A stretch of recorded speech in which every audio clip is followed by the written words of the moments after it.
All right, today we're coming at you with PFL 3 2023 predictions and breakdown. It's going to be the similar platform to the PFL 1 predictions we did. On that card, we went 4-1 for like an 80% accuracy rate, so we did pretty well. PFL 2, I did not have previews or predictions done for those. So, you could take with it what you will, but I am going to come back and do PFL 3 predictions coming up this Friday. The main event is going to be a battle between Sadabusi and Janir Al-Sawi, I think. Al-Salawi, Jahir Al-Salawi. Oh, Jarrah Al-Siawi.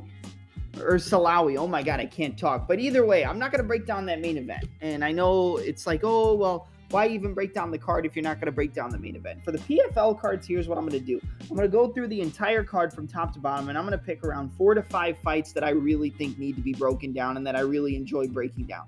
And that's what we're going to do here. We're going to do the same thing. We're going to go through the card.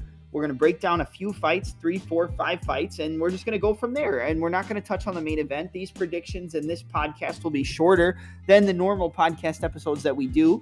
But in the same regard, I'm going to give you the same analytics and analysis that I do for the UFC fights because I think PFL deserves to get touched on a little bit more than it already does. So the first fight we're going to break down is going to be a lightweight bout between Clay Collard and Clay Collard and Yamato Nishikawa. So Collard versus Nishikawa. I didn't know anything about Nishikawa. Okay, I didn't know much about him. Overall, he's 21-3 as a professional mixed martial artist, and it looks like he has 6 draws.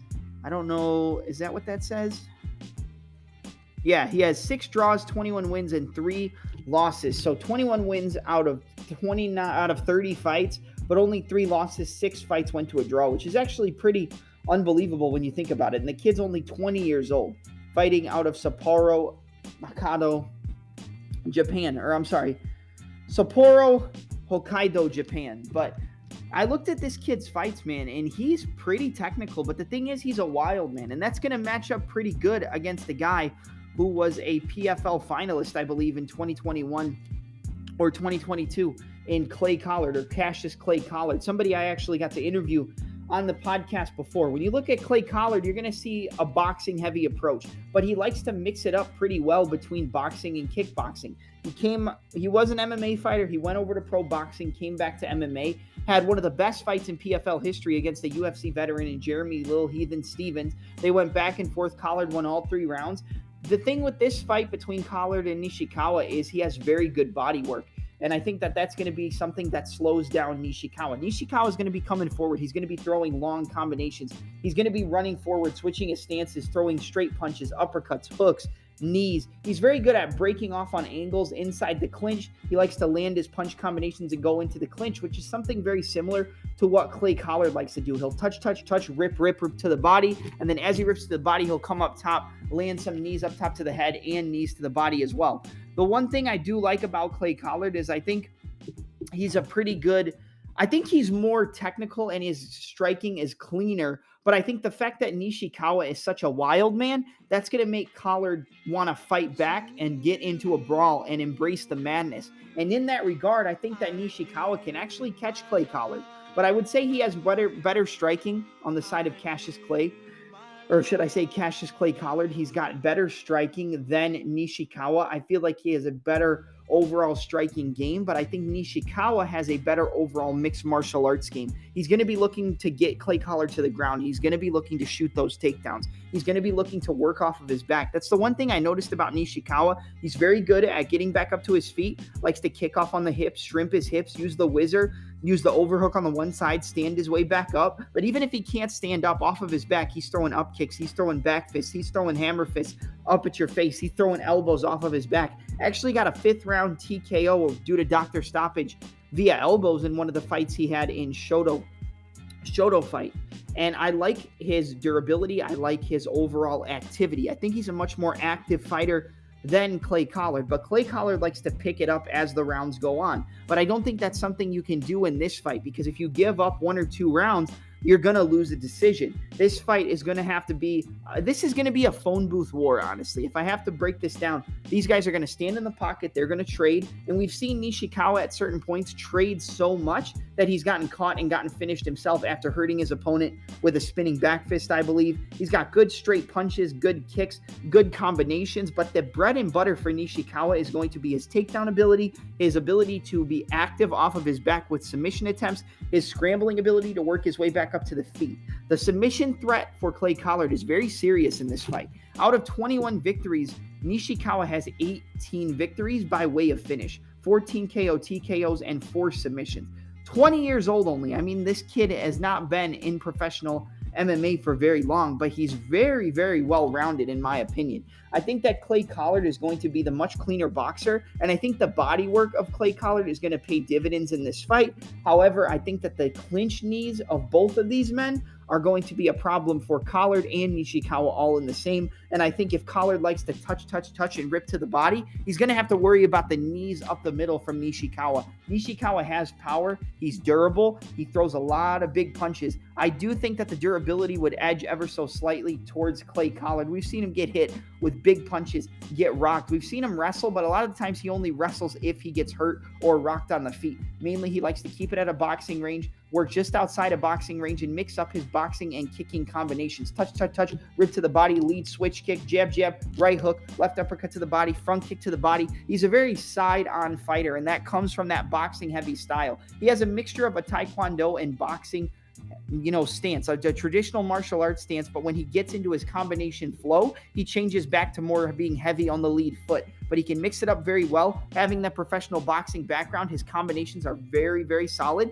and he's kind of like the name of this podcast. His style is a touch-em-up style. More power is going to come from the side of Nishikawa, more activity off of the back, more damaging shots on the ground, whether it's on top or off of his back. Better scrambling ability is going to come from the side of Nishikawa, but more recklessness is also going to come from the side of Nishikawa. But you also have a fighter in Clay Collard who can stand in the pocket and trade with a guy and go to war. He doesn't mind getting into wars, and he'll pick it up as the fight goes on. I actually think this fight is very close. The betting line has Collard at almost a 3-1 favorite, minus 285, minus 300. I think that line is actually pretty wide. I don't think it should be that high on the side of Collard, even though he has more experience in the PFL, more pro MMA experience, the pro boxing experience. I still think the line should be at the most like a minus 195, minus 200. I don't think Clay Collard should be a minus 285, minus 300 because he likes to embrace the chaos. And embracing the chaos against a guy who's so active, a guy who likes to get into those brawls, who has big power in his punches, mixes up his combinations, and is so active with the submission threat off of his back. I mean, 14 submissions out of 21 victories. This kid is not to be messed with, and I definitely think he's a threat to Nishikawa. So if you want to bet on this fight, maybe you want to take a shot on the dog because he's so active with his jiu-jitsu and he does have the grappling threat. But on the feet, I think he's also dangerous in terms of the his overall MMA game against Clay Collard. But I think Collard's sharper. His boxing ability is going to be quicker and sharper against a guy who is going to come forward and kind of rush forward. I see it being similar to the Nicolau and Brandon Royval fight that's taking place this Saturday at UFC Kansas City. And I do think that Clay Collard is going to be able to win a decision in this fight. He's going to be able to land the better shots in the second and in the third round, land the uppercuts, the knees, the elbows, land that 1-2 rip to the body, come up top, uppercut, knees inside the clinch. And I think he's just going to overall outwork Nishikawa, and it's going to start with the shots to the body. So my pick is going to be Cassius Clay Collard to defeat Yamato Nishikawa via 29-28 unanimous decision.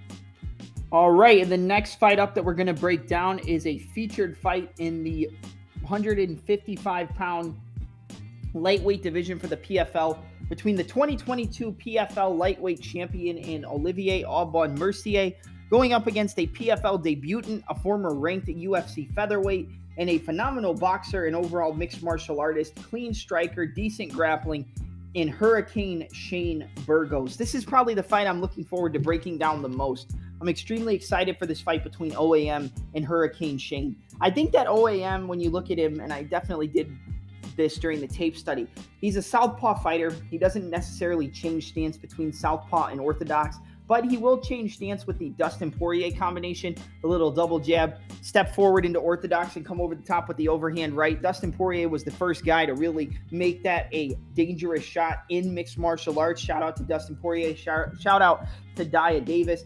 But I think that when you look at this fight, it's going to be a lot of countering from Olivier Mercier, a lot of jab, check right hook, straight left hand, 1-2 from the southpaw stance, right hook, left body kick, straight left, right hook, double jab, straight left. He's going to have a lot of activity, and he's going to be looking to pick apart Shane Virgos on the feet. I do think that he does technically have the advantage when it comes to the grappling, but going off the fight he had against Stevie Ray before he got that beautiful check right hook knockout, he was having a lot of trouble with Stevie Ray off the mat. Now, I think Stevie Ray is a more decorated grappler than is Shane Virgos, but the one area I think Virgos can give OAM a lot of trouble is by getting him in the body lock position or the body triangle position and holding on to him on his back. And a lot of people might say, well, you know, we saw OAM have trouble with that. He was able to get up, continue to work forward, outland him, outvolume Stevie Ray on the feet, and then catch him with the check right hook. But Shane Virgos isn't much of a grappler, and you're right, but he had a lot of success with that body triangle in his last UFC fight against Charles Air Jourdain. That was a fight where a lot of people were on the side of Charles Air Jourdain. A lot of people believe Charles Jourdain did enough to win that decision. I picked Shane Virgos in that fight. I was very high on Shane Virgos in that fight, but I didn't expect too much of the grappling to come out from Virgos.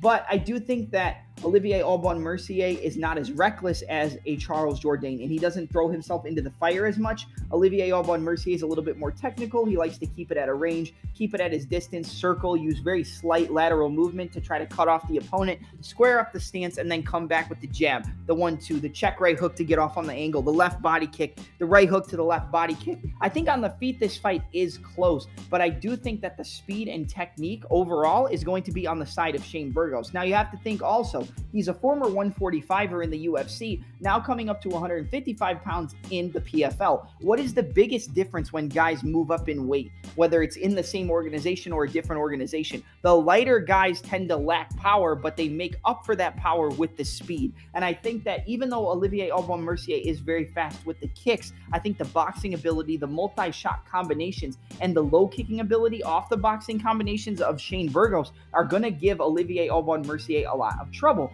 Now, he is an orthodox fighter going up against a southpaw. Southpaws usually have a bigger advantage against the orthodox fighter because it's a little bit easier for them to get that outside foot against the orthodox fighter. And one of the best weapons in Olivier Mercier's game is that check right hook against an orthodox fighter. Even though when he knocked out Stevie Ray for the world championship, they were both southpaws, so it was the same exact stance. The jab was a big weapon. The back straight was a big weapon. But the check hook was the moneymaker for Stevie Ray in that fight. For Olivier Mercier in that fight.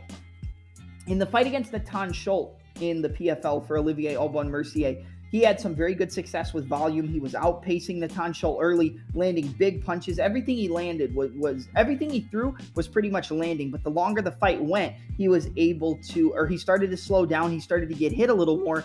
And Natan Schultz was able to push him back, pressure him, land some big combinations, whether it was boxing, kicking, but it was mainly boxing-heavy combinations. And that is something that I think Virgos is going to be able to take over in this fight against Mercier. I don't think that Shane Virgos is necessarily going to win the first round, but I think going into the second, going into the third, he's going to be able to time Olivier Mercier, or OAM. I should just say OAM. He's going to be able to time OAM stepping in. He's going to be looking to land the jab left hook with the right, or the left hook to the body. The right uppercut's going to be very good, whether it's offensive or defensive off of a slipping counter. The 1-2 left hook, right low kick, come back, 1-2 down the middle. The head movement, everything's going to be very effective for Virgos. And I think it's going to be more of Virgos being able to push that pace and pressure and tire out Olivier Mercier towards the midpoint of the second and into the third round. I think the boxing is much sharper on the side of Virgos. I think Virgos is going to have a speed advantage in this fight. You know, even jumping up in a weight class, I think the speed of Virgos with the combinations is going to be a problem.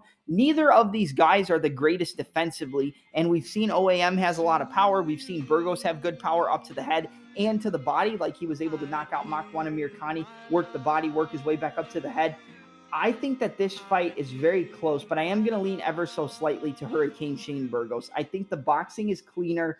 I think his overall ability to counter is cleaner than Olivier Mercier. And we see at some points OAM will kind of throw a shot out there and not bring it back right away and kind of stay out in the position where maybe he doesn't know exactly what to do, or he's just kind of being lackadaisical for a second. You never see Shane Burgos be lackadaisical. You never really see him take his foot off the gas. And seeing that Shane Burgos had success with the grappling against Charles Air Jourdain, especially in a body lock position or a body triangle position, I should say, on his back. And we saw Olivier Mercier have issues with that against Stevie Ray before he was able to get the knockout in that 5-round championship bout. I am going to lean towards the underdog, even though it's even money now, but he opened at like plus 130, plus 140 for Hurricane Shane Burgos to get his first victory in his PFL debut. Now, we've talked about this on the podcast before, saying that sometimes these fighters who go from organization to organization, when they leave the UFC, they don't have that much success. I think Shane Burgos is going to be a different story.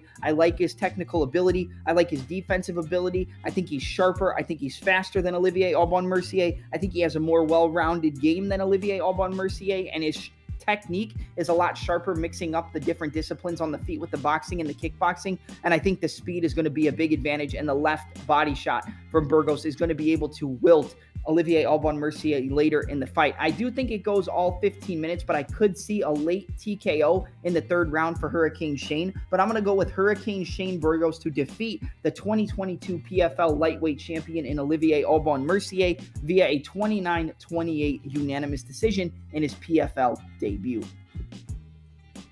All right, and then we'll get into the final fight that we're going to break down in the PFL lightweight division between a former PFL lightweight champion in Natan Schultz, coming in with a record of 23 victories, 5 defeats, and 1 no contest, going up against Stevie Braveheart Ray, who comes back with an equally impressive record of 25 victories and 11 defeats.